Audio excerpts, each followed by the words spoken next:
नई शिक्षा नीति को लेकर भारत ज्ञान विज्ञान समिति की 2 दिवसीय राष्ट्रीय कार्यशाला हिमाचल ज्ञान विज्ञान समिति के सहयोग से मंडी साक्षरता समिति भवन में आयोजित की जा रही है। इस अवसर पर भारत ज्ञान विज्ञान समिति की राष्ट्रीय कार्यकारिणी सदस्य एवं शिक्षाविद अनीता रामपाल ने बताया कि शिक्षा के प्रति प्रदेश सरकारों का रवैया उदासीन है, जबकि शिक्षा बच्चों का बुनियादी अधिकार है। उन्होंने बताया कि सरकारों ने 50% कोर्स वोकेशनल और 50% सामान्य शिक्षा से संबंधित कोर्स शुरू करने की योजना बनाई है, लेकिन इससे पहले हमें ये समझना होगा कि वोकेशनल कोर्स किसी शिक्षाविद द्वारा तैयार नहीं की गई है, बल्कि इसे उद्योगपतियों द्वारा तैयार किया गया है। उन्होंने बताया कि ऐसा होने से बच्चों में शिक्षा से वंचित रह सकते हैं और इन कोर्सों से बच्चों की छंटाई होगी, जो आने वाले समाज के लिए घातक सिद्ध होगा। उन्होंने कहा कि बच्चों का हक है कि उसे उसके ही पड़ोस में अच्छा स्कूल और अच्छी शिक्षा देने वाले अध्यापक मिलें, क्योंकि सरकार द्वारा कम संख्या वाले स्कूल को बंद करने की पॉलिसी शुरू की गई है।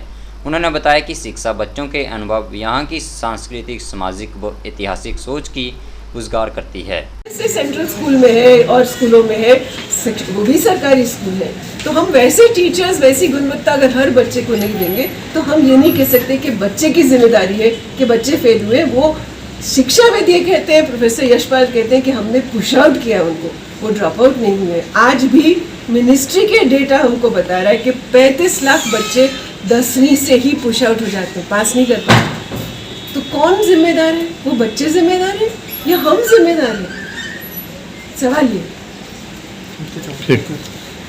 2 दिवसीय जो हमारा कन्वेंशन है वो राष्ट्रीय कन्वेंशन है भारत ज्ञान विज्ञान समिति का। इसमें 13 राज्यों के लोग हैं। नॉर्थ ईस्ट में असम से लेकर महाराष्ट्र, कर्नाटका से लेकर केरल से लेकर हमारे यहाँ पर साथी आए हैं।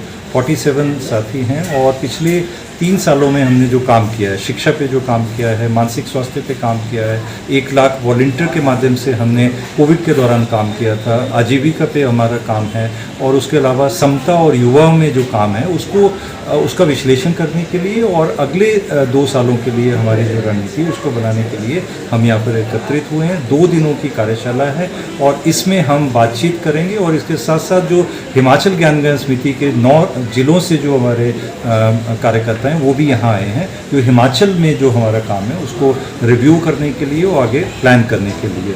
और सुबह का सत्र जो है हमारा शिक्षा पे था और शिक्षा के क्या प्रभाव हैं, क्योंकि एक बहुत महत्वपूर्ण विषय है हिमाचल प्रदेश में। पिछले 10 सालों में 10% से बढ़ के 48% जो है वो निजी स्कूलों में हमारे बच्चे चले गए, जो टोटल है। और एक बहुत खतरनाक आंकड़ा है जिसको हमें लगता है कि देखने की ज़रूरत है कि पूरे पहली से लेकर 12वीं तक जो हमारे दलित समुदाय के बच्चे हैं वो सरकारी स्कूलों में है 72%। जो लड़कियां एक पहली क्लास से 12वीं क्लास तक है 64% जो है वो हमारे सरकारी स्कूलों में है।